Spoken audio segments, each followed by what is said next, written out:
Boa noite a todos, bem-vindos mais uma vez, mais uma semana. Tá boa essa distância aqui, Júlia? Tá bom. Muito bom. Olha só, o nosso evangelho de hoje é o capítulo 12. Amai os vossos inimigos é o nosso tema. Nossa, já até arrepia, né? A gente falar amai os vossos inimigos. Ô lasqueira, mas é difícil, né? Mas vamos ver como que Kardec traz aqui para nós esse tema. Vamos tentar explorar aqui no pouco tempo que temos, para a gente compreender, né? Essa lição aqui de Jesus. Bom, é um capítulo que depois eu convido todos a lerem depois. Ele não é muito longo, tem 12 páginas, né? Tem capítulo muito maior aqui, mas ele tem 3 itens só. Olha como o Kardec se aprofundou no tema, porque é um capítulo até longo, né? E com apenas 3 itens, que é pagar o mal com o bem, os inimigos desencarnados e, se alguém vos bate na face direita, apresentar-lhe também a outra face. Esses são os itens aqui do capítulo. E Kardec escolheu um trecho, na verdade 2 trechos para fazer a abertura aqui, que é para ele servir de base. Um que está em Mateus e o outro está em Lucas, mas são bem parecidos. Então eu vou ler o primeiro, que é o trecho aqui do Evangelho de Mateus, do capítulo 5, versículos 20 e de 43 a 47. É um pouco longo, mas serve de base para a gente compreender a extensão e a profundidade aqui do tema. O primeiro item é pagar o mal com o bem. E Mateus traz o seguinte: aprendestes que foi dito, amareis vosso próximo e odiareis vossos inimigos. E eu vos digo, amai os vossos inimigos, fazei o bem àqueles que vos odeiam e orai por aqueles que vos perseguem e vos caluniam, a fim de que sejais os filhos de vosso Pai, que está nos céus, que faz erguer o sol sobre os bons e sobre os maus, e faz chover sobre os justos e os injustos. Porque se não amardes, senão aqueles que vos amam, que recompensa disso tereis?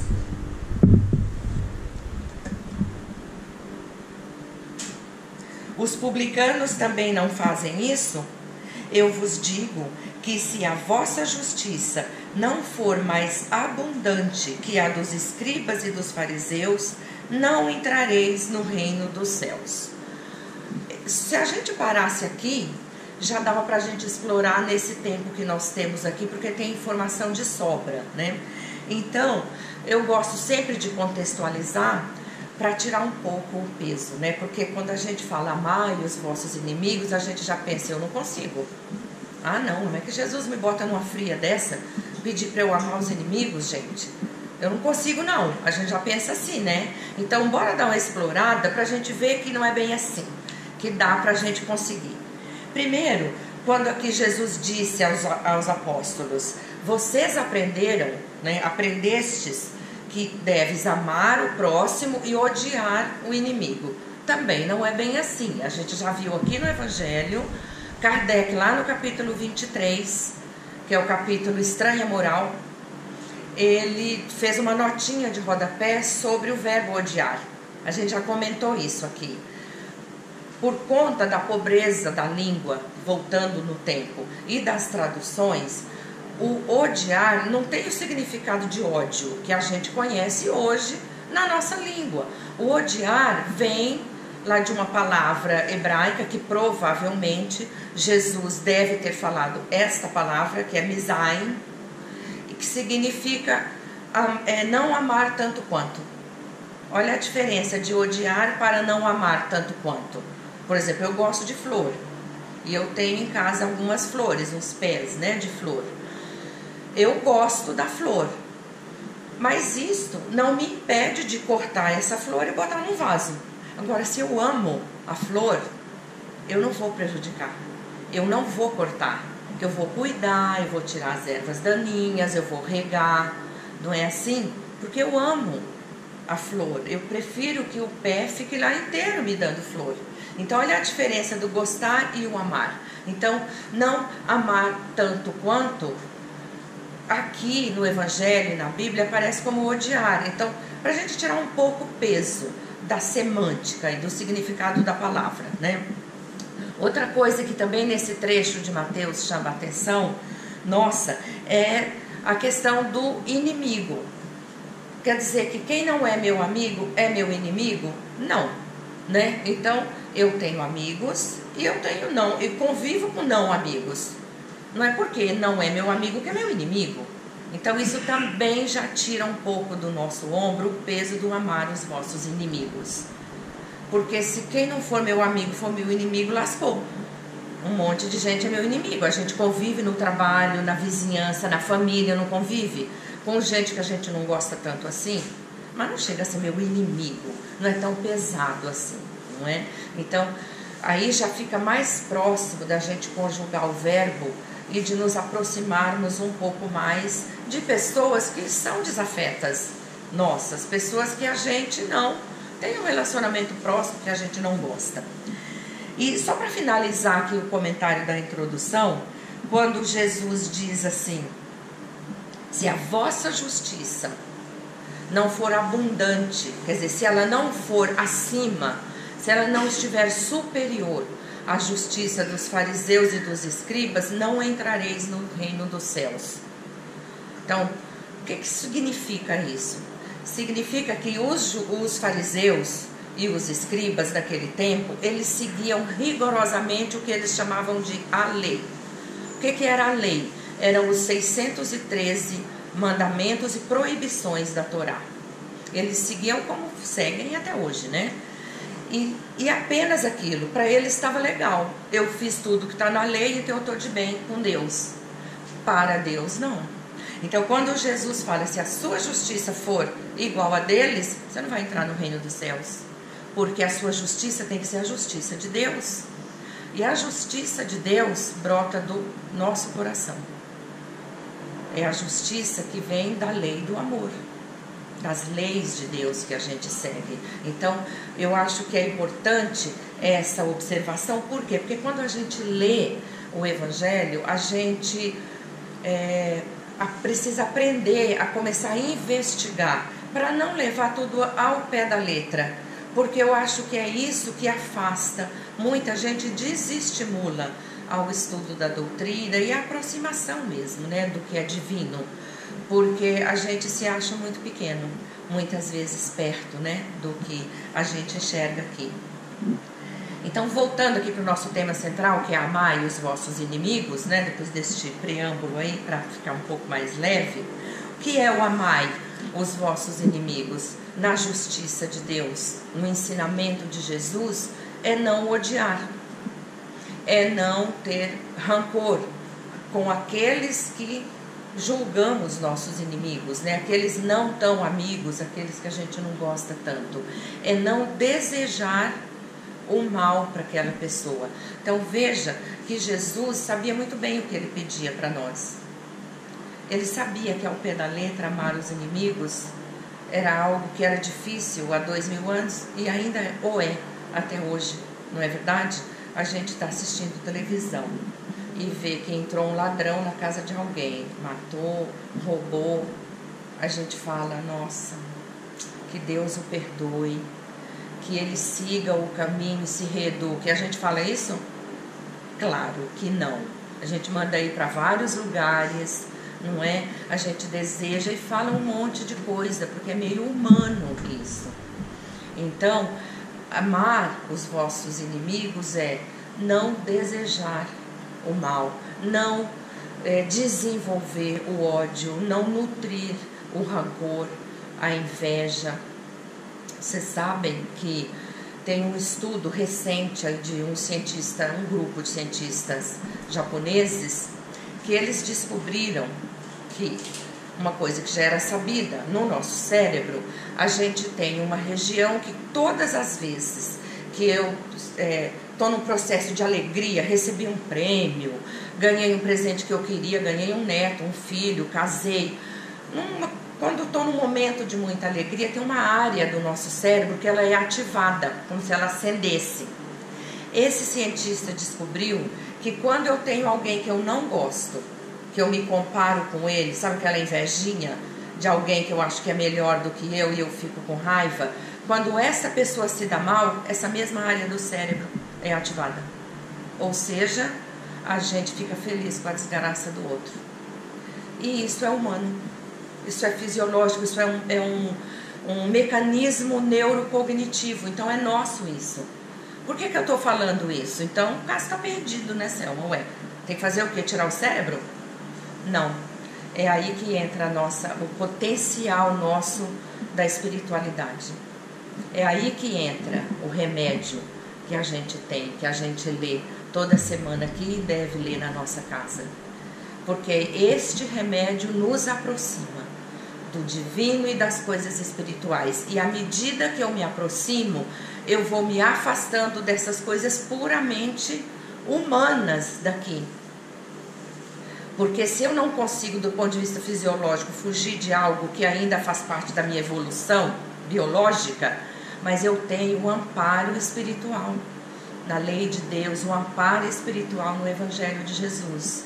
Então, sabendo que eu tenho esse potencial, Jesus sabia disso, por isso que ele falou: amai os vossos inimigos. Porque quando ele falou isto para nós, ele não estava pedindo que a gente tivesse para com estas pessoas que nós não nos afinamos o mesmo amor e carinho que a gente tem por aquelas que nós gostamos muito.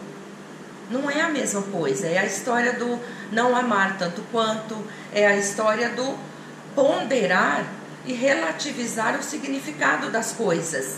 Então, mas só que ele tinha que carregar na tinta, né? Porque ele tinha que ser mais enfático. Então, quando ele dizia amai os vossos inimigos, ele sabia que a gente é capaz de identificar quem se aproxima de nós e é um amigo ou é alguém que eu não gosto tanto. O coração não bate diferente? Quando alguém se aproxima de nós, é alguém que você sabe que não quer o seu bem, a gente até arrepia, é ou não é? O nosso coração bate diferente, o nosso sentimento é diferente de quando eu amo muito, quando meu netinho chega perto de mim, ou quando chega um vizinho que implica, que reclama. O nosso sentimento é diferente. Então eu vou odiar esta pessoa? Não. Eu vou não desejar o mal para ela, eu vou não ter rancor, não ter a inveja. Esse estudo que eu falei de neurociência é sobre inveja. Quando você tem inveja do outro, você começa a detestar ele. Porque se você se compara, é quando você fica feliz, quando ele se dá mal. Olha que coisa horrível. Todo mundo aqui, em geral, na mais das vezes, pode até não ter observado, né, Rafa? O Rafa tá até assim me olhando. A gente pode até não ter parado para pensar, mas eu deixo essa reflexão aí para cada um. Ao longo aí, talvez agora a gente já tá mais maduro, não é? Mas ao longo da nossa vida, será que já não teve alguma vez que eu me regozijei porque o outro que eu detestava, a outra acabou não conseguindo o que queria? Isso é humano. Nós temos recursos para a gente lutar contra isso. A nossa espiritualidade. Nós temos espaço em nós para isso. Agora, quando a gente fala que amar os vossos inimigos para uma pessoa que não tem esse conhecimento, esse envolvimento, para um incrédulo, um não crente, ele acha que é um absurdo. É por isso que, a hora que eu li o título, eu já falei, parece muito complicado, né, amar os inimigos. Para que Jesus bota a gente numas frias dessa? Mandar a gente amar quem a gente detesta, né? Aí a gente vai explorando o tema. Para um incrédulo, alguém que não estuda, fala, mas é impossível mesmo. Aí a outra ainda está falando aí dessa história do cérebro, né? Só que para nós, para quem crê, para quem estuda o Espiritismo, para nós que seguimos, que estamos toda semana aqui, fazemos o Evangelho no lar, por que para nós não é absurdo? Porque nós temos o conhecimento do passado e do futuro. Por isso, simples assim, nós conhecemos os processos reencarnatórios, essa lei da evolução. E se tem alguém ao meu lado que é muito difícil para mim, a convivência, que é o remédio amargo que o Emmanuel fala, eu, espírita, nós que estamos aqui, conhecemos o passado e o futuro, temos o conhecimento de que há o passado e o futuro, nós sabemos que se esta pessoa está no meu convívio, uma razão há. Não é de graça que eu estou convivendo com alguém que me dá repulsa, né, que eu não gosto. E aí concordam que se eu tenho a convicção de que tem uma razão, que Deus não ia ser tão cruel comigo, se tem uma razão para essa pessoa estar no meu convívio, é mais fácil de eu passar com resignação e com mais amor e mais leveza a minha convivência com essa pessoa, pois eu tenho ciência que é uma fase do jogo, e que na vida futura eu terei as arestas todas aparadas desse convívio. Faz sentido isso, gente, para vocês? Que nós temos o conhecimento disso, portanto é menos penoso para nós cumprir esta lição de amar os vossos inimigos, amar aqueles que não são tão caros para nós, porque há uma razão para que este convívio esteja acontecendo. Tem uma razão para essas pessoas estarem perto de mim. Então, sabendo disso, eu vou zelar, eu vou cuidar disto, para que na vida futura eu tenha resolvido e tenha inclusive um bom convívio com quem muda de fase, deixa de ser meu inimigo e passa inclusive a ser meu amigo. Então aqui nesse capítulo Kardec explora e os espíritos trazem ensinamentos para nós em torno disso, em torno da humildade que Jesus nos ensina quando ele fala: se alguém te deu um tapa no lado direito do rosto, ofereça a face esquerda. Vocês acham que dá para levar ao pé da letra isso? Que Jesus estava pedindo para a gente se humilhar até não poder mais, né? Morrer se humilhando diante de quem pode ter uma postura dessa conosco? É claro que ele não estava pedindo isso para a gente, que ele não pede isso para a gente. O que ele pede é para, se eu convivo com alguém que tem uma postura dessa comigo, ele pede para que eu não revide. Tem até um trecho aqui, que ele diz assim, também está em Mateus: tendes aprendido o que foi dito, olho por olho e dente por dente. E era assim, né? No tempo de Jesus. Se bobear, tem lugar que ainda é até hoje. Era olho por olho e dente por dente, né? Tanto que aqui fala-se de duelo também nesse capítulo. Aí Jesus diz: eu vos digo para não revidar, para não oferecer resistência. Para não resistir, diz, para não oferecer resistência, para não dar o troco. Não ir no olho por olho, dente por dente. Não revide ao mal que se vos queiram fazer, mas se alguém vos bate na face direita, apresentar-lhe também a esquerda. Quer dizer, não dá o troco.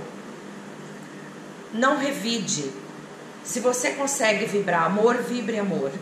Se não consegue, simplesmente busque não se ofender. E eu não digo que é fácil, né, a gente fazer isso. Só que são pontos de reflexão. Que Jesus, e se ele pediu isso para nós, ele sabe que a gente é capaz. De novo, é o remédio amargo que muitas vezes nós temos que tomar, não é? Mas não, a gente se envereda para o caminho, muitas das vezes, o caminho apenas da lei, como a dos fariseus e como a dos escribas. Não que o mal não deva ser combatido. Jesus achava, acreditava e ensinou que o mal tem que ser combatido. Mas ele tem que ser combatido no sentido da reeducação, no sentido de reeducar, também é papel nosso. Quando eu estudei lá na Seara Bendita, eu aprendi com uma professora, ela dizia sempre: o pequeno cabe dentro do grande, o grande não cabe dentro do pequeno. Moral da história: se você está com uma moral já mais elevada, porque já aprendeu mais coisas relacionadas à vida espiritual. Essa moral, no mundo moral, é isso que acontece. Se você já está aqui, você compreende que quem está ainda no começo da caminhada não tem condições de debater com você à altura.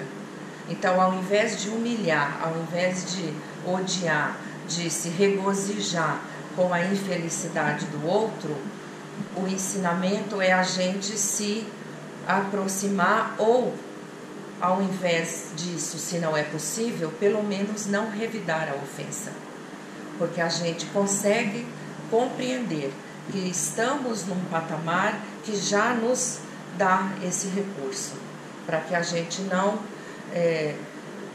falte com a compreensão com quem ainda não sabe, o que nós um pouco a mais já sabemos, não é? Então, assim, aqui no capítulo 10, né, a gente está no 12, foi há pouco, a semana retrasada, aqui tem o tema é: reconciliai-vos com vossos inimigos, enquanto eles estão perto de ti. É como uma luva no que a gente está falando aqui. Tem aqui também neste capítulo um item de você não levar para o mundo dos desencarnados os seus inimigos. Pensa, o que o capítulo 10 aqui nos ensina é: aproveita enquanto é tempo. Tens um desafeto? Acena uma bandeira branca para ele agora. Quando ele está aqui, e aproveitando o tema de duelo que tem aqui, enquanto vocês têm armas parecidas para lutar, né? Você está enxergando ele, você pode argumentar com ele. Então, não deixe ir para o mundo dos invisíveis um inimigo. Eu sempre digo, tem inimigo que é melhor vivo. Eu estou enxergando aqui, pelo menos eu posso sentar e conversar. Porque depois que se torna invisível, você começa a entrar em depressão, começa a ter tristeza profunda, começa a dar tudo errado, você não sabe por quê. Pode ser uma obsessão, uma subjugação, que você não está enxergando, não sabe nem quem é, não é? Então, reconciliai-vos com os vossos inimigos, enquanto eles estão aqui. E isto nos aproxima do ensinamento maior de amar os inimigos, não é? Porque senão, se eu entro numa vibração de combater e de resistir, né, de não oferecer a outra face, ou seja, de deixo para lá, se eu não posso ensinar, mas também não vou brigar, se eu não entro nessa, se eu não adoto essa postura, eu vou me comportar como os duelistas se comportavam lá no tempo de Kardec, né, quando ele escreve aqui do duelo. O duelo nada mais era do que uma demonstração de força do mais forte sobre o mais fraco, não é? E fica aí, deixa essa reflexão: será que a gente não tem nossos duelos no nosso dia a dia? E isso não nos ajuda a compreender e pôr em prática esse ensinamento aqui, dessa convivência com aqueles que nós não somos tão próximos assim, uma convivência que não seja hostil, que seja minimamente razoável, né, para que arestas possam ser aparadas, não é? Fugir dos duelos, eu acho que é um grande desafio, porque envolve abrir mão, né, olhar nosso orgulho, nossa vaidade, nossa capacidade infinita de julgamento do outro que nós temos, não é? Eu trouxe aqui uma frase de Emmanuel para a gente encerrar, que é de um livro que chama Mais Perto. Ele diz assim: sem liberdade é impossível avançar nas trilhas da evolução. Essa liberdade nós temos, basta que a gente olhe o que nós já acumulamos de saber, para a gente não se distanciar das coisas de Deus. Mas fora do entendimento que nasce do amor, ninguém se emancipa nos caminhos da própria alma. seja onde seja e seja com quem for. Deixa que a simpatia e a compreensão se irradiem de seu ser. É a máxima de que gentileza gera gentileza, não é? Também tem muito estudo que mostra, né, que o simples fato de você ver alguém sendo gentil com o outro, você já fica feliz. Então imagina quando você faz o bem e quando você é gentil com o outro. Se a gente internalizar aqui essa coisa da gentileza, essa coisa da simpatia que Emmanuel fala, fica bico amar os vossos inimigos dentro do que Jesus ensinou, que é não odiar, não destilar veneno, não fazer maledicência. Deixa ele lá.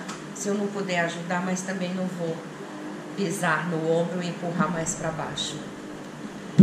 Essa é a minha compreensão, gente, à luz aqui, né, do que eu entendo deste capítulo. Leiam, é gostoso, faz bem, e acreditem, cada vez que a gente lê, que a gente faz o Evangelho, a gente vai ficando menos rude, né, menos áspero com o outro. A gente dá as escorregadas nossas, né, porque, como eu disse, é humano, mas a gente vai se distanciando, tá bom? Obrigada pela audiência.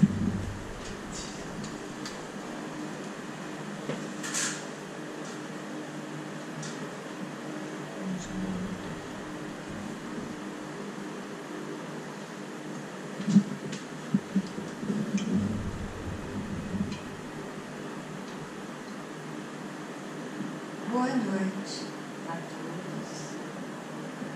Aqui estou. E vamos complementar um pouco dessa reflexão que tudo resume uma única lei, que nós, espíritos que estamos evoluindo, entendemos um sentimento terno, amplo, abrangente, doce, amor. No livro dos Espíritos, quando Kardec questiona sobre Jesus, e é dito que ele guia e modelo, fica fácil, mais fácil ainda, entendermos como, quando encarnados, vamos agir perante as propostas de Jesus, que foi encarregado de nos esclarecer melhor a respeito do que é o cosmos, do que é o amor, do que é a lei da causa e efeito, das várias vidas e oportunidades, do não julgar. Todos esses ensinamentos estão em vias de aprendizado. O planeta Terra, o planeta de provas e expiação, em vias de transição, mudança. Muita coisa vai ocorrer, está ocorrendo e já.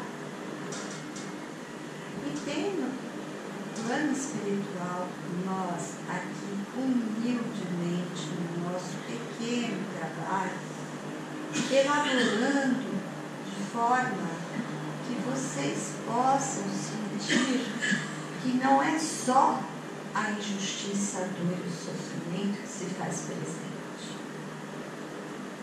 que o amor está em nós. Deus, nele cremos. Deus nos criou. Quando nos criou, deu a nós, através de diferentes estágios, em diferentes patamares de experiência, de vida inorgânica e orgânica, desde os minerais até nos tornarmos seres humanos como muito bem lembrou, humanos é o princípio espiritual transitoriamente usando o corpo humano. Mas é o espírito. Ainda é o espírito o dono da vontade.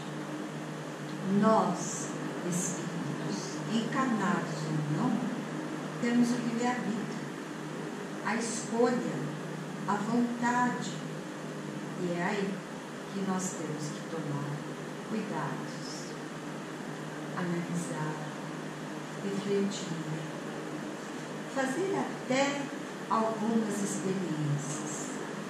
Acredito que muitos de vocês conhecem uma história do nosso querido amigo Chico, que dizia que quando ele não queria responder a uma interrogação mais bondosa, mais maliciosa, mais triste, mais maldosa, enchia a boca de água e não a engolia,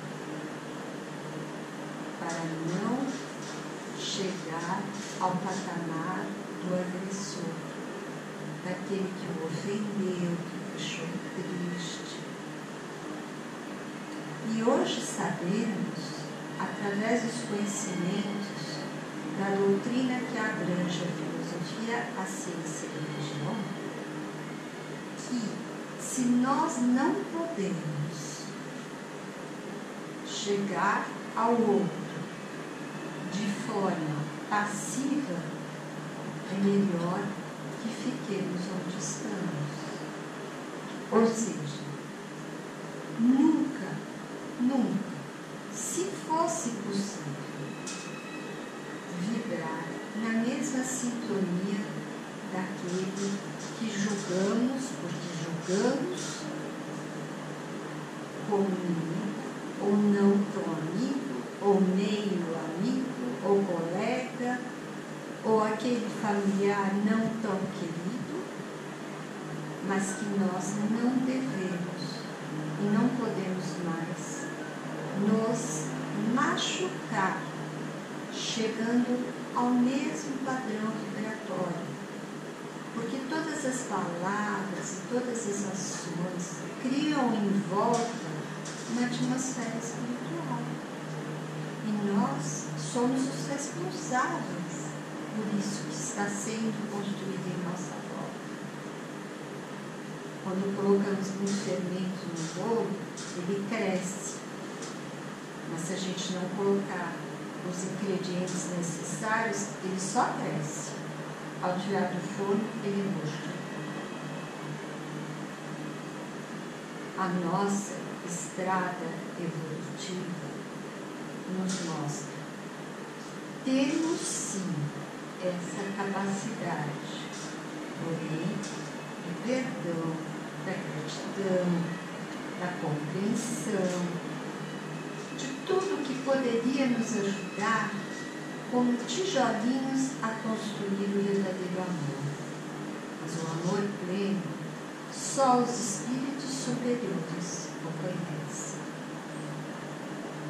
Queridos amigos, vamos compartilhar então esses nossos sentimentos. Vamos refletir um pouco mais, ir um pouco mais lentamente, não nos deixarmos levar às vezes por impulsos que nós mesmos ao agir estranhamos. E não pensem vocês que o plano espiritual aqui desencarnados, isso muda. Não. Porque faz parte da nossa bagagem, faz parte do nosso plano de estado. Então vamos seguir os exemplos, vamos ler o Evangelho, vamos fazer um pouco das propostas que nos foram colocadas. Não odiar, amar menos. Se ele me ouvir, ótimo, fiz a minha parte. Se ele não tiver ouvidos para ouvir, não ofender, não machucar, não humilhar.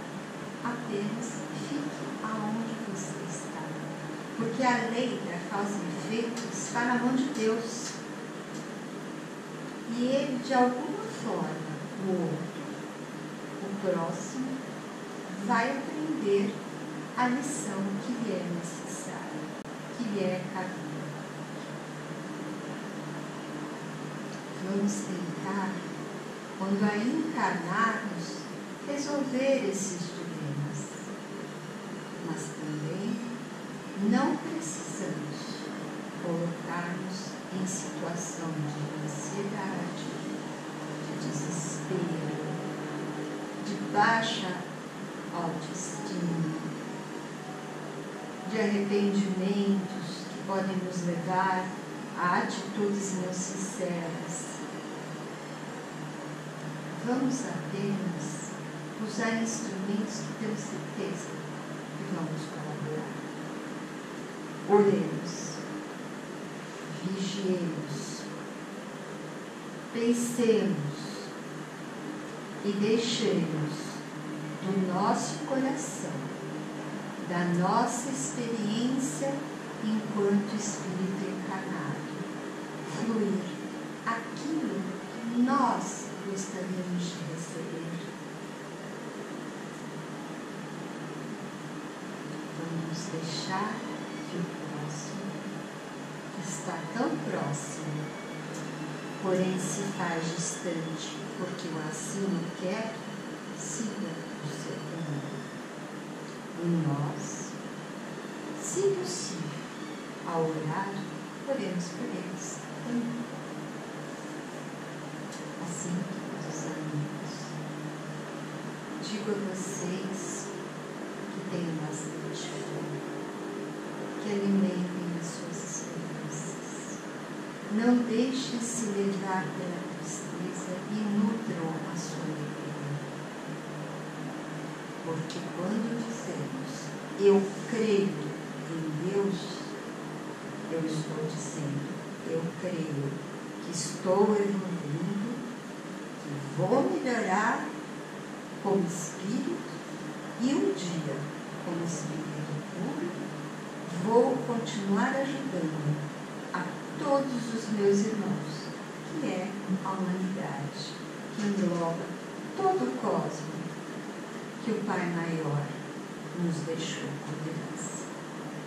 Sintam-se todos queridos, recebendo os nossos afetos e as nossas vontades de que vocês possam receber do alto essas vibrações de amor sinceramente direcionada a cada um de vocês.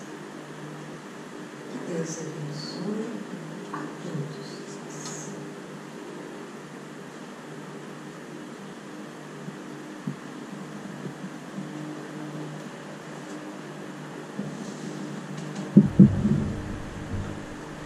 Obrigada, irmão, pela linda mensagem. Nós agradecemos e esteja sempre à vontade para aparecer e trazer mais ensinamentos para nós. Então, nessa atmosfera que estamos, de harmonia, de beleza e de muita sensibilidade, vamos manter os nossos olhos fechados e dirigir uma breve vibração ao alto, pedindo a Deus Pai Todo-Poderoso que olhe por nós pela nossa casa de amparo, que o ama, pelo nosso mentor. Vamos pedir ao Dr. Bezerra de Menezes que assista todos aqueles que procuram esta casa em busca de alívio para seus sofrimentos, de alívio para suas dores. Vamos agradecer cada momento de oração que recebemos aqui. Vamos agradecer pelos ensinamentos que o nosso irmão espiritual nos trouxe. Vamos vibrar por quem esteja numa situação de desamparo, de necessidade, que seja física ou espiritual. Vamos pedir a Deus Pai que proteja todos esses irmãos, a Jesus, nosso mestre, irmão, nosso guia e modelo, que inspire através de seus assistentes, dos espíritos de luz que o rodeiam, que inspire todas as equipes que atuam no nosso planeta, para que a saúde, para que a paz, para que a harmonia se estabeleça entre todos os povos e também na natureza do nosso planeta, que seja também protegida em todas as formas de vida. Nós agradecemos e pedimos licença agora para encerrar com a oração linda que Jesus nos deixou. Pai nosso que estais no céu, santificado seja o vosso nome. Venha a nós o vosso reino, seja feita a vossa vontade, assim na terra como no céu. O pão nosso de cada dia nos dai hoje, Senhor. Perdoa nossas ofensas, como devemos sempre perdoar a quem nos tem ofendido. E não nos deixe cair em tentação, e livra-nos, Senhor, de todo mal. Graças a Deus, graças a Jesus. Que assim seja.